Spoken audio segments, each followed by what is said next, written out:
Hey guys, welcome back to the channel. Well, today I want to do a quick unboxing overview of this new GPS drone I got. It's a brushless GPS drone.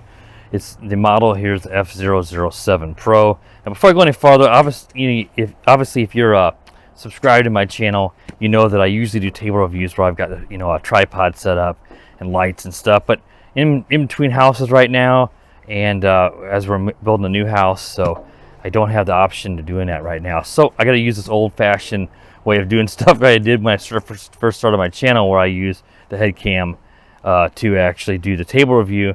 Not ideal, but it's what I got to do now. Just so you guys know that if you're new to my channel, don't expect this to be the way I always do stuff. You go back and look at my old videos, you'll see how I usually do my table reviews. So moving along, you can see this drone. They advertise it as 4K, but I believe that's just going to be for photos. It does have quite a few smart features. It has optical flow. It seems like you got to use optical flow for some of the smart modes. I expect the video is going to be at the 720p or 1080p, and you can just see it says this is just a 1 battery version. They do sell up to like a 3 battery version, and I don't know how well this will show up on my head cam. So let's go ahead and open up the drone in here, and then you guys can see it better than just let me talk to you about the box. Now, there's not much in the actual box but this case. And I like that they include this case. It makes it a lot easier to transport the drone around. So let's go ahead and unzip it here. And you guys can see the drone here. Now, as I mentioned, this is a 1 battery version. They do have a version that's got 2 or 3 batteries where they put the extra batteries back in here. And here is everything. Instruction manual's back in here. I'll get that out in just a moment because there's quite a few controls to go over. I want to make sure I don't forget any of that. So I have to look at the instruction manual. Here is that battery. It is a 1S LiPo. It's a it's a 2S LiPo. I said 1S. I'm so used to these toys. It's a 2S LiPo, 7.4 volt, 1500 milliamp. Many times I'm so used to doing these toy drones that have 1S LiPos that sometimes I just simply are talking out of habit. It is a 2S LiPo, 1500 milliamp. I ought to get decent flight time out of this. And here is the controller, which we'll go over that in a moment. So I can go over the controls. You get a USB cable here. This is for charging the battery. The battery just has a little blue light. You plug this micro USB plug in here, and this little blue light will shine. It's right up here, and it'll go out when it's done. It says it'll take 2 to 4 hours.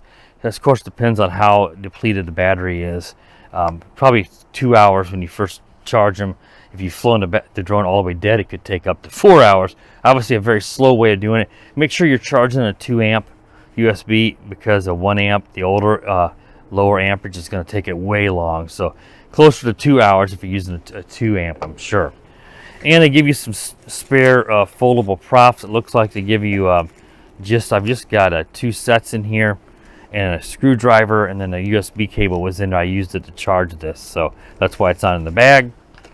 Let's take a look at the drone first here. And there's a little bit of this black adhesive they have on top of the foam here was pulling up with it, but here it is. It does fold out more like a DJI. Of course, it's meant to look like a Mavic.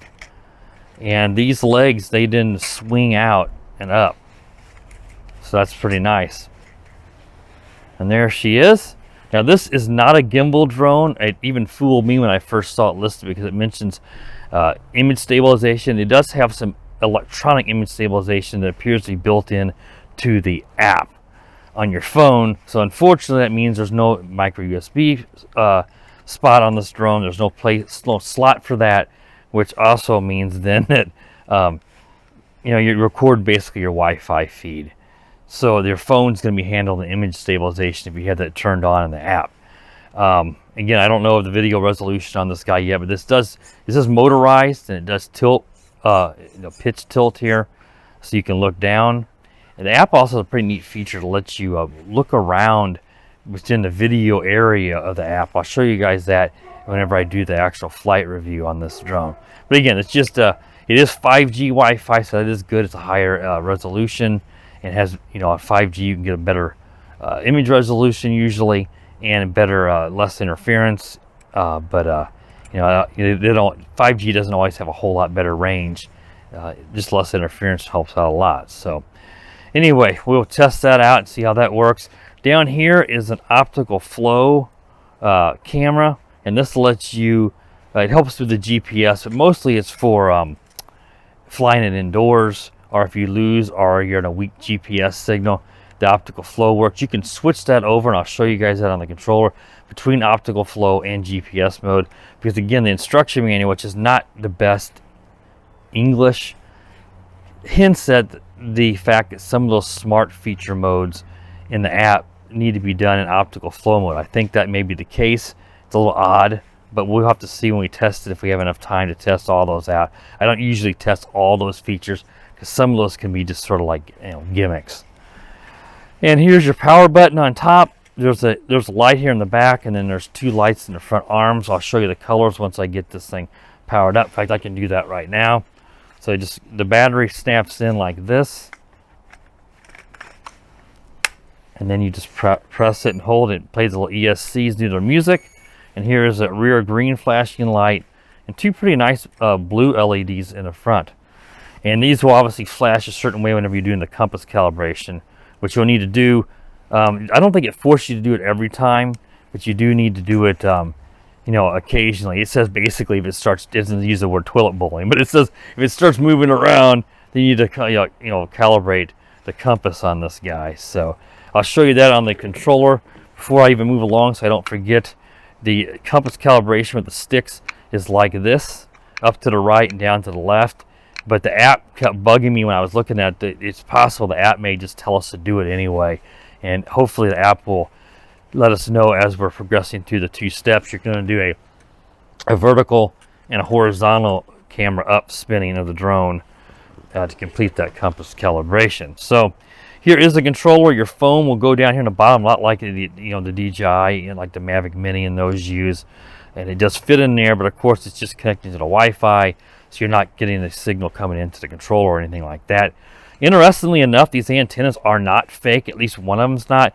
This one on the rear, on the front left, is fake. But this one right here, you can see the antenna wire, and the antenna is stuck up in there. It's gonna be hard to see in my head cam, but so the front right antenna is actually a real antenna. So make sure you at least have that front, the right antenna up. And then here are your buttons. Your power button right here. This is your return to home. It'll fly back and land itself, because of course, as long as you're in GPS mode. If you're in optical flow mode, it's not going to, because it's not using GPS. This button here is not labeled, but this is your 1-key takeoff and your 1-key landing. You have some lights here. There's a geo-fence mode. It says to turn the geo-fence off. The app didn't even notify me, but you have to press in and hold this your left stick down for 2 seconds, and it'll beep. And that's supposed to turn it off, which I did do, but of course I've not tested to verify that yet. A quick press is between your high and low rates.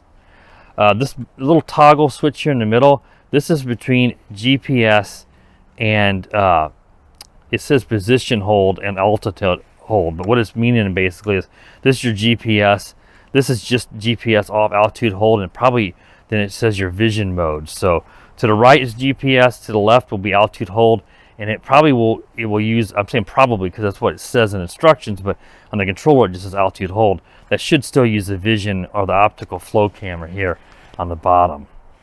Like if you're going to fly this drone indoors, which I would not advise doing unless you're in a big gymnasium or something. I wouldn't fly it in your house, especially with brushless motors. On the top here, you've got your video record button. Here you press and hold that and it starts recording video. A quick press here on the right one. Here is your photos. And then this little dial that springs back is your pitch, your tilt for the camera. So that lets you tilt it up and down. And this is rechargeable. You don't have to worry any batteries in this. It has a USB, micro USB here, just like the battery. So let you plug it in and you charge this guy up, which I've already done. All right, well that should wrap up the table review. One other thing I always want to mention too is your gyro calibrations, both sticks down and to the right. And then of course your compass, I said, was up to the right and down to the left. All right, that should wrap up the table review for the F007, right? That's what it was. I want to make sure. I always want to say F004. F007 Pro. What I'll do now is I'm going to take it out for that flight review. We'll separate these videos so you guys get the table review. You can look at this, and then I'll go to the flight review and a separate video on YouTube, so we don't have a really long review with the table and the flight. That does really make for a very long video. And a lot of people don't want to see this video. They want to see the flight, so they just skip ahead. This way you can divide it up, and if you choose, you can come back and watch this. or you can just skip this video altogether and go to the flight review. Alright guys, that wraps it up. If you're new to the channel, be sure you subscribe to the channel. Click that bell so you know whenever I upload a new video, you get notified. And as always guys, have a wonderful day.